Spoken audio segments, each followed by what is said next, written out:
Welcome everybody to the Legends of the Blockchain. I'm your host, Beans. Might remember me from the VOTU podcast. And this new series will be based on blockchain theory. So what do I mean by blockchain theory? Well, let's take Bitcoin as an example. So I kind of want to talk about who created Bitcoin and not just the name, not just who he was. I mean, we all know the pseudonym was Satoshi Nakamoto, but who he was as a person or what his motives might have been to actually create Bitcoin. Because, I mean, there's a lot of theories out there on who actually created Bitcoin, such as, Craig Wright came out and said that he was Satoshi himself without actually providing any proof.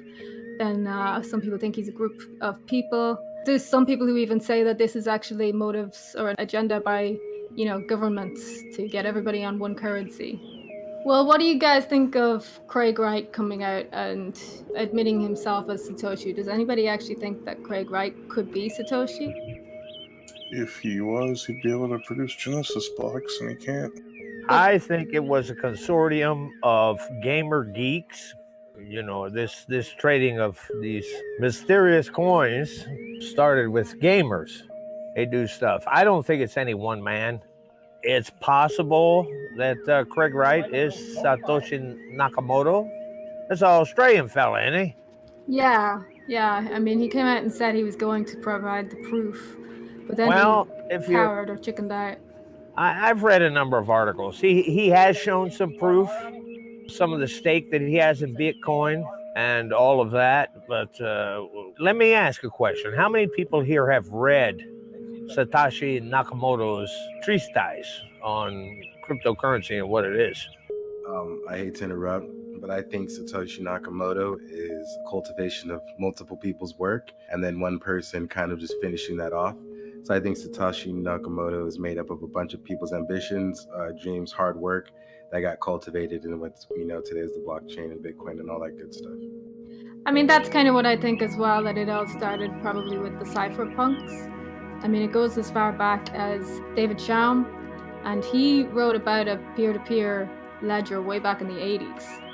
And it seems to have kind of started from there, this whole idea of a cryptographic currency. The ideas behind it definitely came from a group of people. But then the question is, did that group of people combine together to develop Bitcoin, or did somebody just drop a bomb on them? Well, I don't know. Gonzo makes a good point, even though it's from a sort of InfoWars Jones kind of outlook. Gonzo says it was probably the CIA. I've heard that. It's always the CIA. The CIA does everything. I used to work with a couple of them knuckleheads down there in Panama when we was getting ready to take that joint over down there. Operation Just Because we wanted the canal back. It's possible, not probable. I mean, there's another theory that it's actually a bunch of tech companies. The Satoshi Nakamoto name, if you break it up, it's broken up into SAS for Samsung, Toshi for Toshiba, Naka for Nakamichi, and Moto for Motorola. Again, it seems like there's an agenda somewhere if those theories were to be legitimate. Yeah, I mean, I've heard that too, but even if that is what the name is based off of, it's still just a pseudonym. It's not like an actual person's name, so... Do you think like that the purpose of Bitcoin, the original purpose of Bitcoin, really depends on who actually created it? I think of it more like they may have had ideas of what they wanted it to be, but whenever they released it, and blockchain is open source, it's been replicated. There's something like 1,700 cryptocurrencies listed on CoinMarketCap now. I mean, we're up to $170 billion market cap, but we might hit $1 trillion market cap next year. So, I mean, whatever the original person wanted it to be, it's obviously grown into something much bigger than any one person could have ever even conceived this turning into. Just a quick point about that. The original person is quite important because I heard they held back on their own something like 1 million Bitcoin. So whatever it is they wanted Bitcoin to be, the more it's worth, the more they are worth. Yeah, I mean, that's what I kind of think as well, that if there was an agenda behind Bitcoin and it was, say, a group of people who were looking for a certain amount of power, There's that theory as well that it could actually be a bad thing that somebody could hold that much power in a decentralized network, I mean. Well, that's also the reason why I don't think they'll give anyone credit with being, Satoshi, or credit anyone with creating it until they produce Genesis keys, because we want to see how many Bitcoin was originally created. Right, I mean, didn't Craig Wright actually try to patent Bitcoin? I think he failed, but... Yeah, I mean, even if he could get a patent, nobody's going to believe him because he won't produce Genesis keys. Like, it all comes down to that. Anybody can prove that they created Bitcoin. All they have to do is pull out the Genesis keys. But then, why would he lie knowing that he couldn't actually prove it? Publicity. Pretty negative publicity though, right? Some people want any kind of attention. I couldn't help casting him in a video where he's talking about how he doesn't want fame and he doesn't want attention and he doesn't want people to know who he is while he's saying that he's Satoshi Nakamoto. I just find it funny but cringeworthy as well. I am still a firm believer. Nakamoto is nothing more than a pseudonym for a group of people, be it the CIA or maybe a bunch of young people, hackers or whatever. They came up with this idea. And as I said, I think you have to go back to the beginnings to read the actual manifesto written by Satoshi Nakamoto. And yes, I've read it. And I just a dumb old redneck from USA, central Pennsylvania, up here in Billy Joel country, Allentown. I don't think one man could have came up with this. I really don't. Of course, I think there is a leader that came up with this, but it is such genius. I don't think this is the work of one person. This is a collaborative work that folks came up with.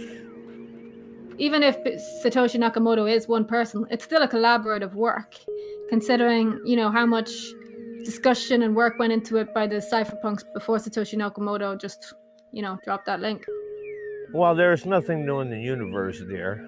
If you look at the traditional markets, everything is based upon the petrodollar, okay? United States went off the gold standard a long time ago under President Nixon. Now everything is based in the markets on the petrodollar. And we know what happened to a lot of countries that didn't, abide by that. And one country right now that's left, they don't like the petrodollar either. And you see what's happening over there. It's the same with cryptocurrency. You ever notice when Bitcoin does the downward, all the other cryptocurrencies follow? I ain't the smartest crayon in the box, but I'll tell you. Just like the petrodollar in the world. Okay, that's pretty much what everything is based on in the traditional markets. The petrodollar. That is what the dollar is based on, the US dollar. It's the same in the cryptocurrency world. When I look at the markets and I'll tell you how much I have invested in the markets is about $200 because I'm an old Marine pensioner. Okay, so I ain't got a lot of money to invest in Steam and all this Bitcoins and everything, but it's tied to the king. The king of these crypto. markets, and Bitcoin is the king right now. And in the regular markets, the United States dollar is the king. Well, the United States dollar is not going to be the king much longer, just as the Bitcoin is not going to be the king much longer. Really, you think so? Oh, honey, I know so. As he's still the king now, and long live the king. What do you think the motives were behind Bitcoin? Do you think it was in order to disconnect from the banks, or was it something else? Was it about, anonymity or removing surveillance? Well, that's all the propaganda you hear on Steemit, isn't it? I mean, we're underground radio. I wouldn't want to piss off Ned. This is the Voices of the Underground. Well, there you go. It's the underground, okay? You want my opinion? Hey, Sargento will give you his opinion. There's a lot of good theories, good thinking going on here. Keep thinking. Think free. Maybe the CIA came up with Bitcoin. Maybe the New World Order. And I say that in quotes, okay? The New World Order. Not a new term, a very old term. George Jr., that little shit, he ain't smart enough to come up with that by himself. New World Order, that was talked about a long time ago. It could be a worldwide conspiracy to have a currency where everyone could be tracked and everything. A world currency that's A easily world currency. traceable. But we have that already, and we've had that for a long time. True, but Bitcoin doesn't have a cash form. I'm going to say it was the reptilians. There goes another one of them Jones boys. Oh, I am not a Jones boy. If the government actually had their hand in Bitcoin, it would have went a different way. I feel like Bitcoin started independently, and then eventually the government kind of seeped its way in. It's not fully in control, but it has its hand on it, right? I'll tell you my conspiracy theory. I think that the government or somebody who was trying to get an upper hand on Bitcoin was working behind Craig Wright when he tried to patent Bitcoin. Is that just me? No, I agree with you, but love, I'd continue this, but I got to go out in the woods and pee right now. Talk amongst yourselves. Please What? enjoy, Sargento. Oh, I enjoy peeing. That's the closest I get to sex for an old man like me anymore. Oh my God.